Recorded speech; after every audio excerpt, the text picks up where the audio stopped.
Est-ce qu'il faut pour autant s'en inquiéter? On n'a pas fini d'en parler. C'est passé un petit peu inaperçu avec les violences urbaines de ces derniers jours. Ce que l'on a retrouvé dans l'eau, c'est du chlorothalonil. C'est un pesticide donc interdit depuis 2019. Mais l'ANSES a rendu les résultats de 2 ans d'études. Et effectivement, l'eau qui arrive dans le robinet de milliers de Français est contaminée.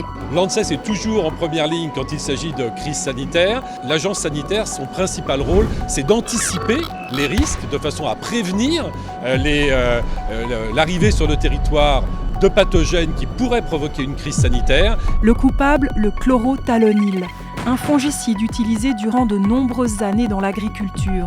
Vous le savez, il y a beaucoup de produits chimiques dans nos rivières, des résidus de pesticides notamment, mais il y a aussi les méconnus PFAS, des substances réputées dangereuses pour la santé, qui sont aussi la création de l'industrie chimique la plus persistante dans l'environnement. On retrouve même du chlorothalonil dans l'eau des viandes qui est conseillée comme étant une eau ultra pure à donner à ses enfants. On s'est rendu compte que le nombre de cancers chez les enfants est important. Dans les eaux embouteillées, on a 2 catégories. On a la catégorie des eaux minérales naturelles et on a la catégorie des eaux de source. La différence entre les deux, c'est que les eaux de source, elles ont les mêmes limites de composition que les eaux du robinet. Du coup, la seule différence, ce serait que les eaux de source ne sont pas désinfectées. C'est ça. Quand on s'est aperçu qu'un tiers des communes avaient une eau qui n'était pas conforme, ce que semblent trouver les pouvoirs publics, c'est de remonter la norme pour que l'eau soit conforme.